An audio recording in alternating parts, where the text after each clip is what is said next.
স্বাগতম মহাগ্রন্থ আল কোরআনের ধারাবাহিক তাফসিরে। আজকে ইনশাআল্লাহ আমরা পবিত্র কোরআনের সূরা আন-নিসার 50 থেকে 55 নম্বর আয়াত পর্যন্ত আলোচনা করব।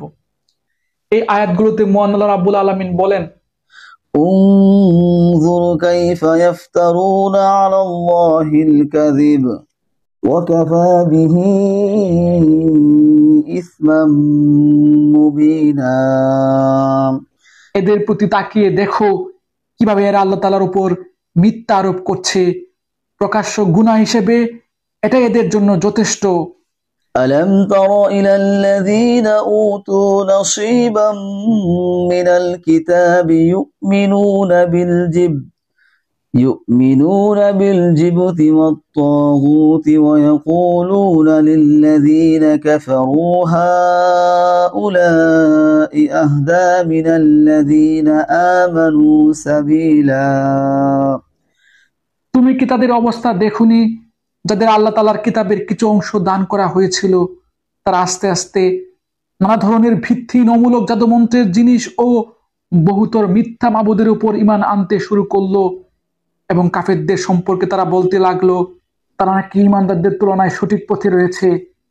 أولئك الذين لعنهم الله ومن يلعن الله فلن تجد له نصيرا। এরাই হচ্ছে সেই হতভাগ্য মানুষগুলো যাদের উপর আল্লাহ তাআলা অভিসম্পাত করেছেন, আর আল্লাহ তাআলা যার উপর অভিশাপ পাঠান তার জন্য তুমি কখনো কোনো সাহায্যকারী পাবে না। أم لهم نصيب من الملك فإذا لا يؤتون الناس نقيرا। অথবা এরা কি মনে করে যে তাদের ভাগ্যে রাজত্ব প্রাচুর্য সংক্রান্ত কিছু বরাদ্দ করা আছে? যদি সত্যি সত্যি তেমন কিছু এদের দেয়া হতো তাহলে এরা তো খেজুরের পাতার একটি জিল্লিও কাউকে দিতে চাইতো না। أم يحسدون الناس على ما آتاهم الله من فضله فقد آتينا آل إبراهيم الكتاب والحكمة وآتيناهم ملكا عظيما। অথবা এরা কি অন্যান্য মানুষের সন্তানদের ব্যাপারে হিংসা বিদ্বেষ পোষণ করে যাদের আল্লাহ তাআলা নিজস্ব ভান্ডার থেকে জ্ঞান কৌশল ও রাজনৈতিক ক্ষমতা দান করেছেন, অথচ আমি তো ইব্রাহিমের বংশধরদেরও আমার গ্রন্থ সেই গ্রন্থলব্ধ জ্ঞান বিজ্ঞান দান করেছিলাম, এর সাথে আমি তাদের এক বিশাল পরিমাণ রাজত্ব দান করেছিলাম।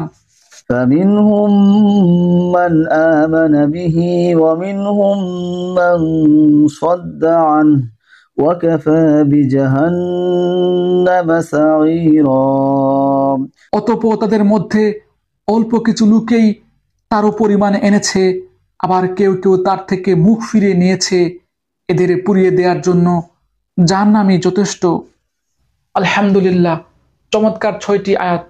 এই 6টি আয়াত আল্লাহ রাব্বুল আলামিন আল্লাহদ্রোহী কাফেরদের চরিত্র আমাদের সামনে উপস্থাপন করেছেন, যেখানে আল্লাহ রাব্বুল আলামিন বলেছেন এই কাফেররা আল্লাহর প্রতি বিভিন্ন মিথ্যা দাবি উপস্থাপন করে, যেমন আল্লাহ নাকি ঈসা আলাইহিস সালামকে সন্তান হিসেবে গ্রহণ করেছেন এবং মরিয়ম আলাইহিস সালামকে স্ত্রী হিসেবে গ্রহণ করেছেন। এই কাফেররা আল্লাহ ও তার আসমানি কিতাবকে অস্বীকার করেও নিজেদেরকে নির্ভুল ভাবছে, নিজেদেরকে প্রকৃত ঈমানদার ভাবছে। এই কাফেররা মানব জাতিকে পথভ্রষ্ট করতে বিভিন্ন মিথ্যা প্রভু তৈরি করে আল্লাহ রাজত্বে শিরকে রাজত্ব প্রতিষ্ঠা করার চেষ্টা করছে। এই কাফেররা মানবজাতির মধ্যে বিশৃঙ্খলা ও বিদ্বেষ তৈরির লক্ষ্যে নানা রকম ষড়যন্ত্র করছে। এই কাফেররা জুলুম করে সম্পদ পুঞ্জীভূত করছে এবং মানবতার কল্যাণে সম্পদ বের মানসিকতা বর্জন করছে। কাফেরদের এই বৈশিষ্ট্যগুলো বর্ণনা শেষে আল্লাহ রাব্বুল আলামিন পরিষ্কার বলে দিয়েছেন তিনি কাফেরদের জন্য ভয়াবহ আযাবের ব্যবস্থা করে রেখেছেন। আল্লাহ রাব্বুল আলামিন কাফেরদের এই চক্রান্ত থেকে আমাদের রক্ষা করুন এবং কাফেরদের চরিত্র বর্জন করার তৌফিক দান করুন। এই প্রত্যাশা যেখানে শেষ করছি। ধন্যবাদ।